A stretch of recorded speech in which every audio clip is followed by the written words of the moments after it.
Welcome to Spotlight on DACC. We're taking our program on the road, if you will, on this particular occasion, because we're going to move not from our studios necessarily, but we're taking our studio with us, and we're coming to the office of Wilbur Dickson, our Vice President for Instruction and Student Services, and we're going to talk a little bit about some of the history of Danville Area Community College. Wilbur, welcome to the program, Spotlight on DACC. Glad to have you with us. Thank you very much, Mike. I'm glad I'm here. Wilbur, you've been to college for a long time. 30 years, 31 years, I think it is.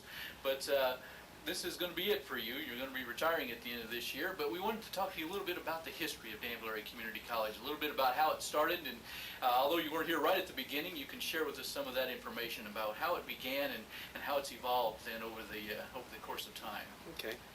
Well, in 1946, at the conclusion of the Second World War, the University of Illinois put out for a number of extension centers throughout the state of Illinois with the intent of giving veterans an opportunity to come back to college. And what was probably the original GI Bill, and I'm sure it changed as years passed, we started as one of those extension centers. We, meaning School District 118, was approached as a site, and Mary Miller, who was very much interested in this, got involved. That first class, we had 202 students.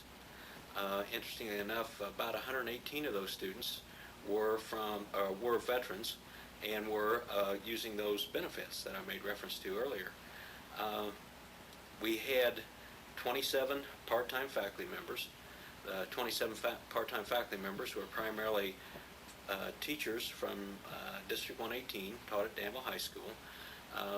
And the whole intent was to give veterans an opportunity to gain essentially courses that would be transferable to the University of Illinois. I'm sure they were hoping for that, but other state-supported institutions, baccalaureate kinds of courses that would prepare a student to go on and pursue a bachelor's degree. So the focus then at that time was to bring all our GIs back, get them started in education. Now, of course, at that time, weren't they mostly interested at all in transfer courses? And we've evolved from that a little bit, I guess. Yes. Period of time. That was the intent at that time, and we continued that on that same vein. We started.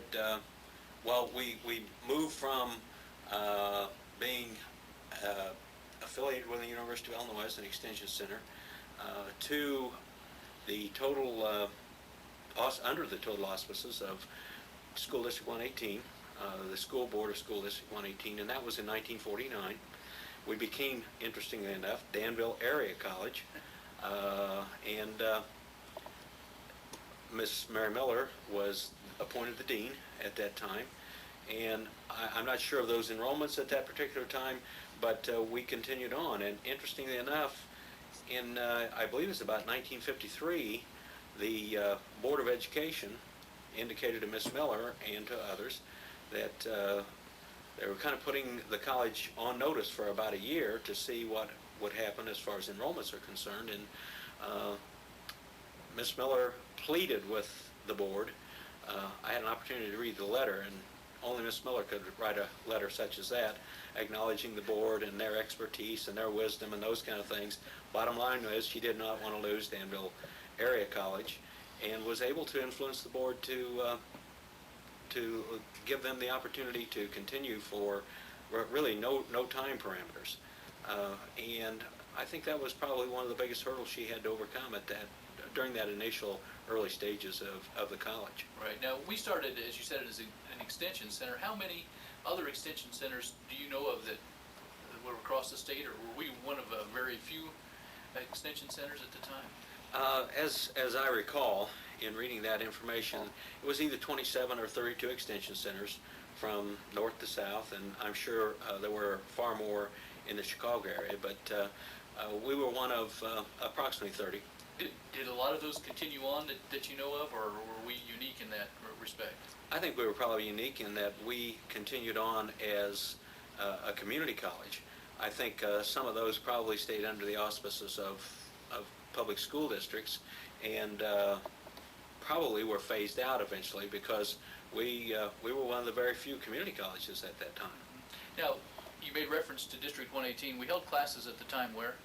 We were holding classes at that time at Danville High School. We continued to hold classes at Danville High School through 1965 when we made the move to the Veterans Administration. And we continued under the auspices of School District 118. That did not change until 1966. That was our first year out here. Interestingly enough, when I came on as a part-time counselor in 1962, we were just beginning our efforts to receive North Central accreditation.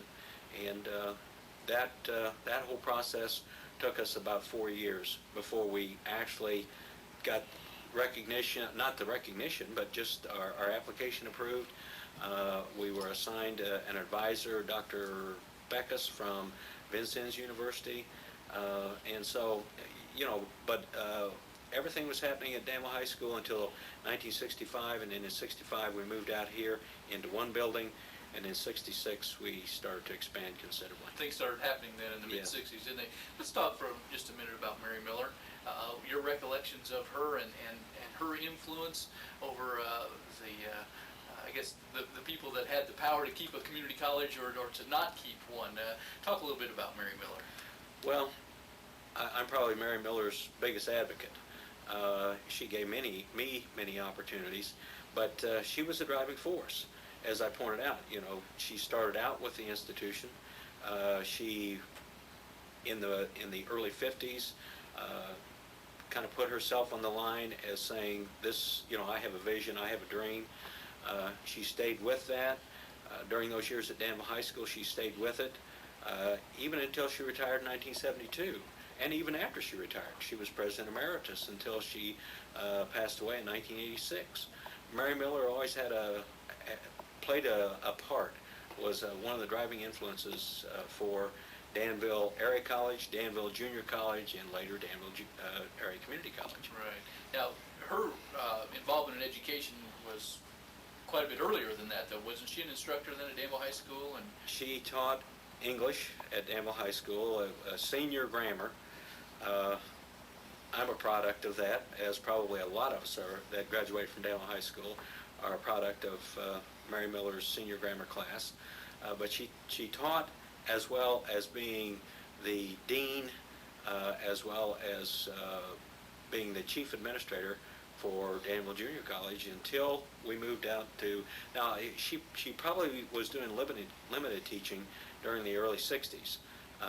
But when we moved out here, she obviously she was still the dean, was not appointed president until, I'm not sure if it was 66 or the late 60s, but that's when, but when we moved out here, her total responsibility was the dean of the college. right.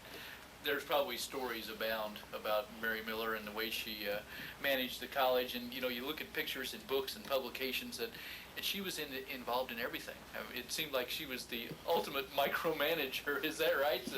She looks like she was right there all the time.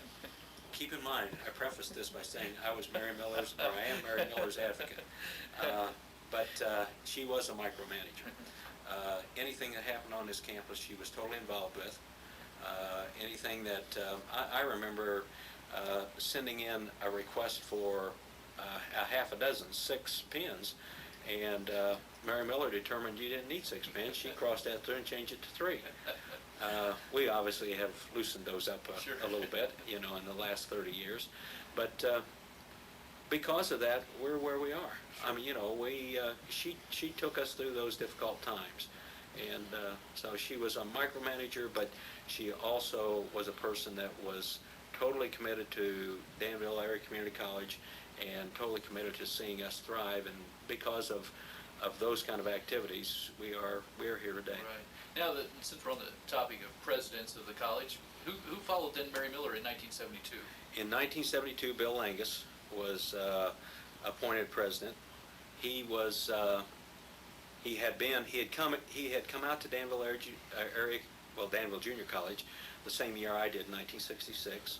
Came out as an instructor, became dean of faculty, and then became president. He was a homegrown product. He was president until 1978.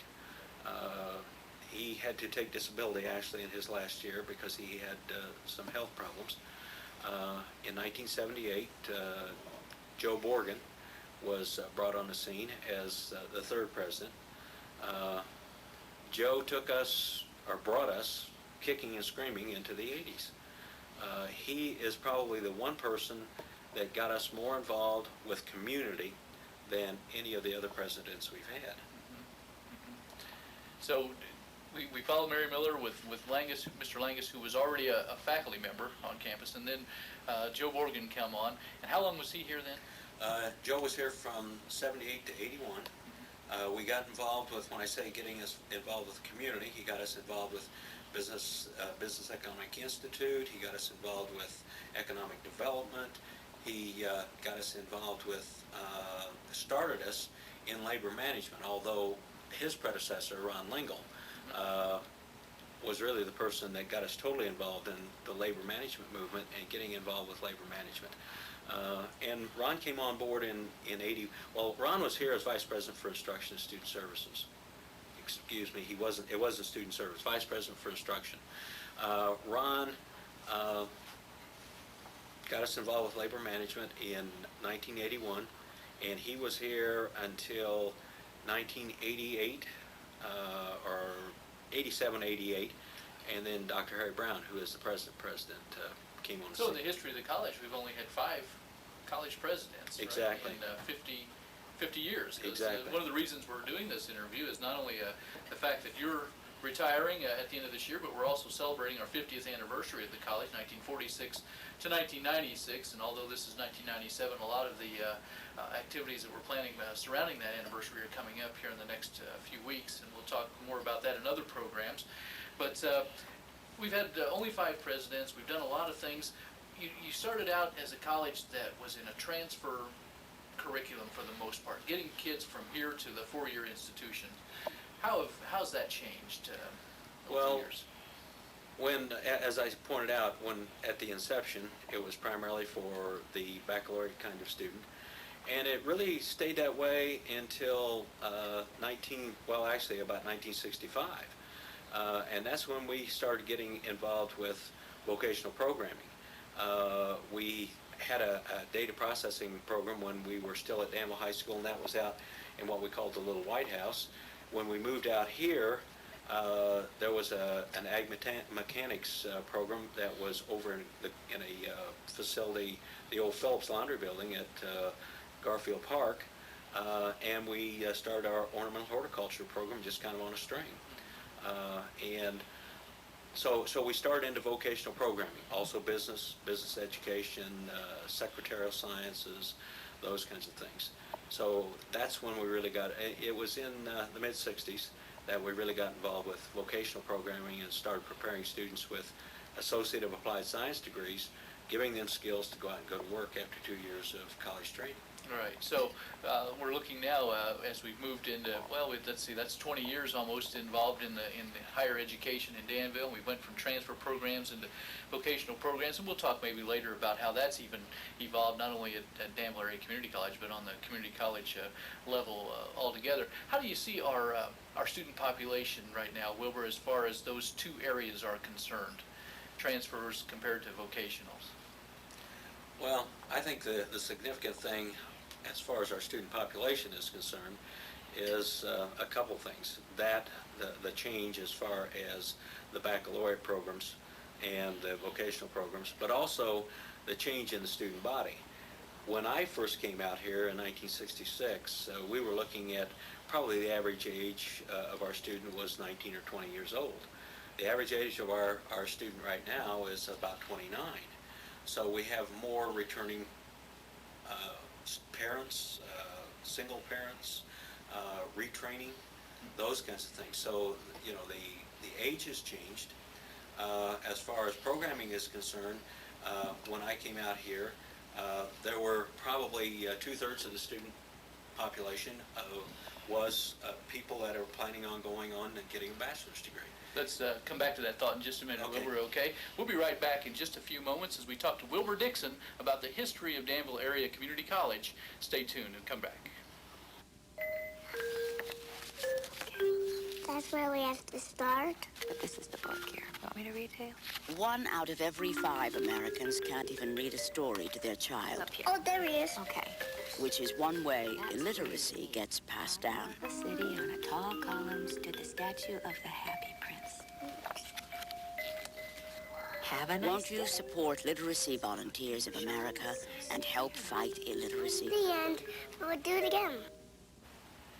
We are on the road with Spotlight on DACC. As you can see, we're not in our normal studios at this program. We're in the office of the Vice President of Instruction and Student Services, Wilbur Dixon. We're talking a little bit about the history of Danville Area Community College on this, our 50th anniversary. And Wilbur, before we took a break, we were talking about the type of students we have, the age, average age, how much that has changed, and the numbers of students, and how it's evolved from being a lot of male students to the opposite end. So share with us a little bit about that. Well, as I was mentioning, at the time I came out, about 2/3 of our student population, those people were planning on going on and getting baccalaureate degrees.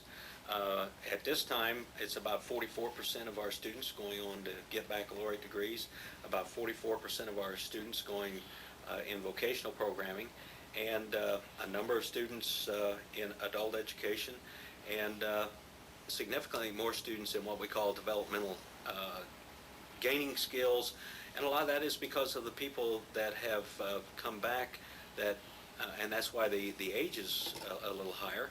Students that have come back seeking their GED, trying to get a high school diploma, and then pursue a college program. So we have changed as far as that makeup is concerned. As I mentioned earlier, we started out with 202 students. This fall, we started out with somewhere around 2,200 students. I mentioned we had 27 part-time faculty.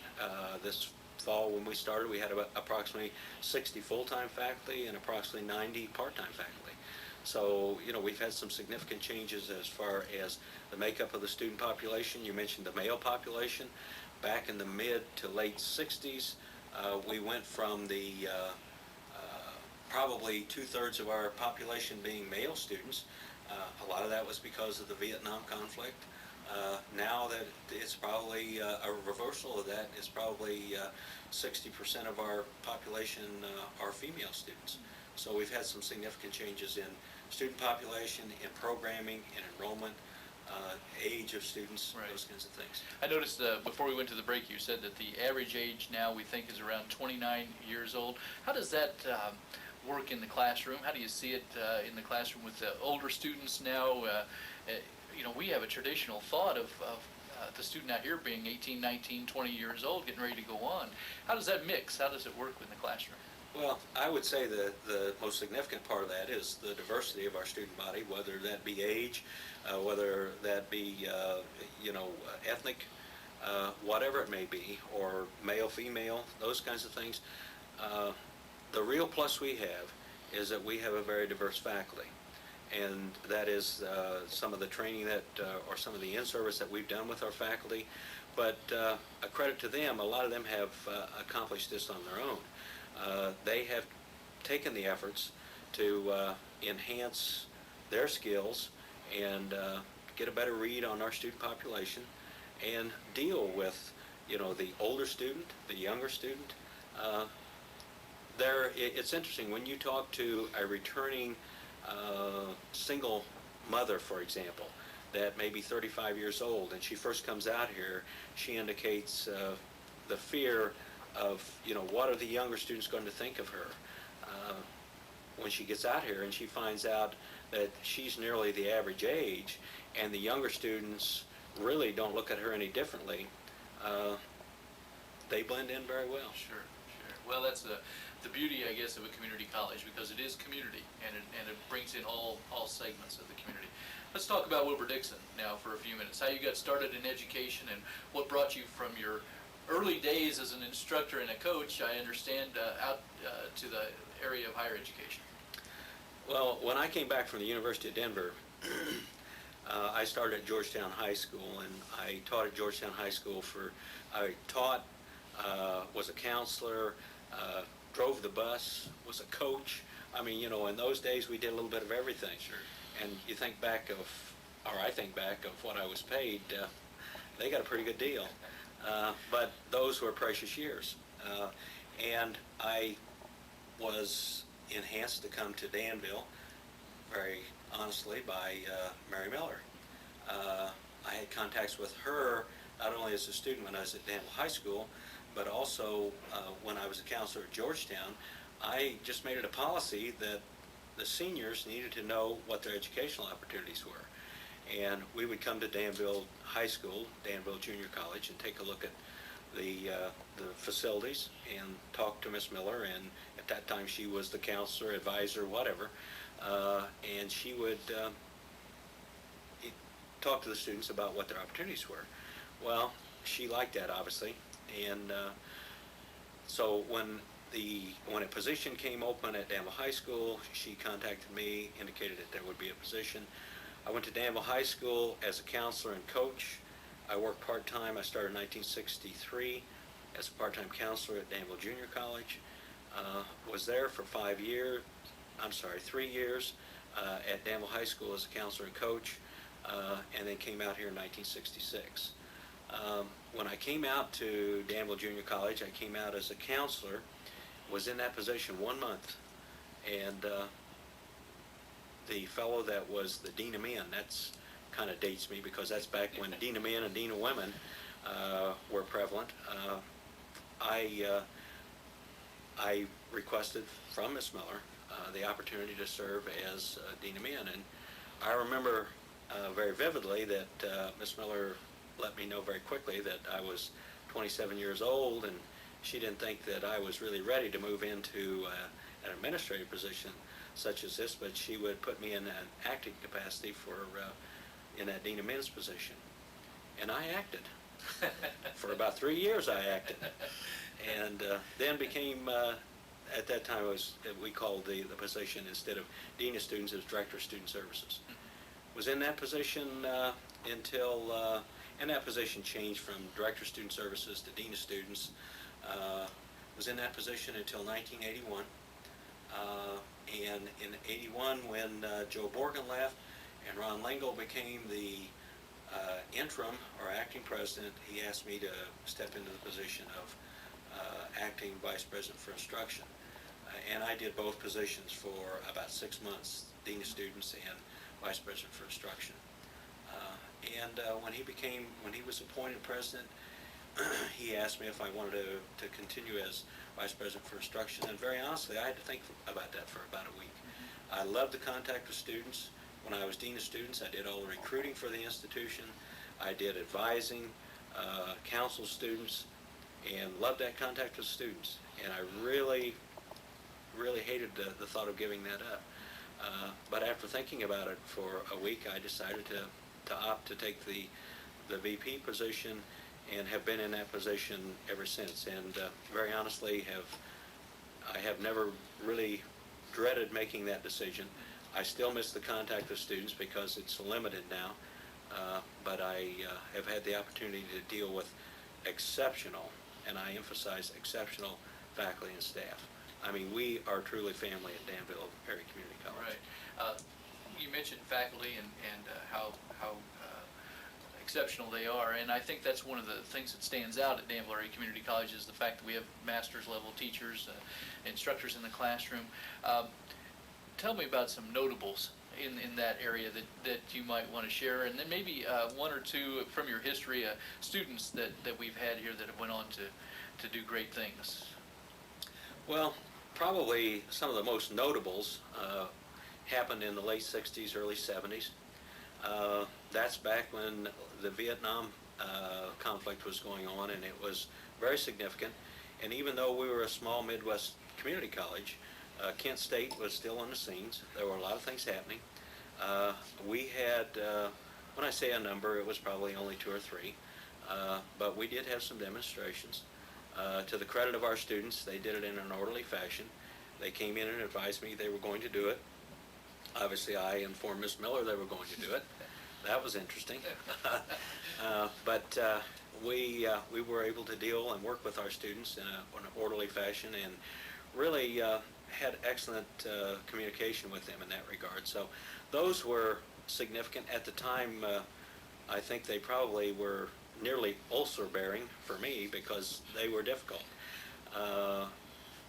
Some of the more humorous things would be the fact that in 1974, that's when streaking was prominent, and we had our streakers. As I recall, there were probably 10 or 12. They started out in what is now known as the Clock Tower building and came across to Building 7, the administration building. I got wind of the fact that we were going to potentially have the streakers, and so I called our legal counsel and said, you know, what should we do? What are our obligations? What should we look for? And he emphasized to me, you want to pursue streakers, but you never, ever want to catch streakers, because what are you going to do with them? That's right. And so we never caught any, Yeah. but we did pursue them. And I could even name a couple names on this program. My name is not in that group. No, Remember that. Mike Irvin is not one. Scott Eisenhower is not one. No. But there are a couple that, and when I see them, we always joke about that because they know that I know. Right, that's right. We've had several students here I know that have went on to make their mark in society, I guess, or in other fields. Do any come to mind that have really made some educational leaps, I guess? I don't know, you know, as far as educational leaps are concerned, but, you know, I mentioned Scott Eisenhower. He's, you know, one of our people in the media now, and he was one of our graduates.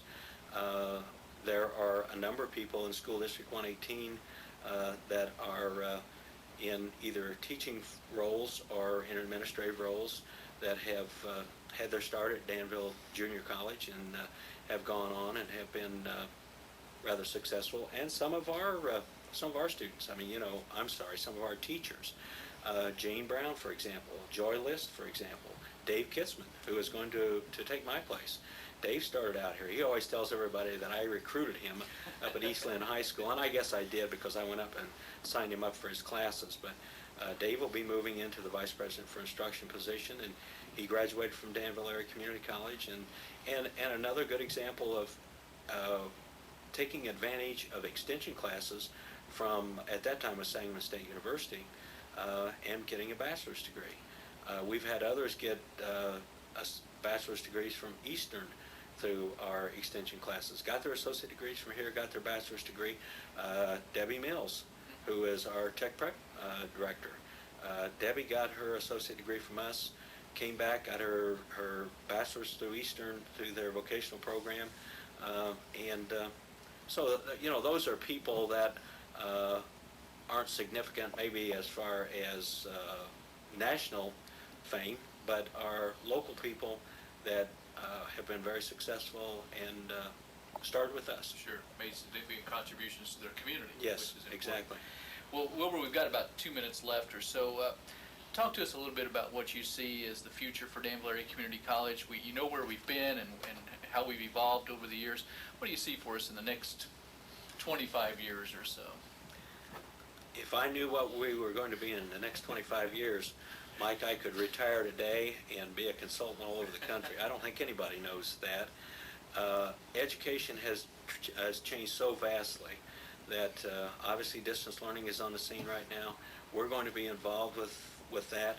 We're taking steps already to enhance our educational delivery systems. There's going to be the continuous quality improvement movement that is on our campus right now is going to play a significant part in that. We're going to have to look at data and determine what are the best moves for the institution. There's no magic. It's a growing process, and but I think Danville Area Community College, I just have this much confidence that they will still be here 25 years from now. In what capacity, only the future is going to determine that, and our ability to stay with the future and meet the demands of the community. Well, Wilbur, I think I speak for the whole faculty and probably the whole community when I say you'll be sorely missed at Danville Area Community College for all of the things that you have done here, and we greatly appreciate the time you spent and your 30-plus years as a member of the faculty and the staff here at DACC. Well, I'm Mike Irvin. I've been your host for Spotlight on DACC, along with Wilbur Dixon, Vice President for Instruction and Student Services. Thank you for joining us. Tune in again as we take a closer look at the programs and activities at Danville Area Community College.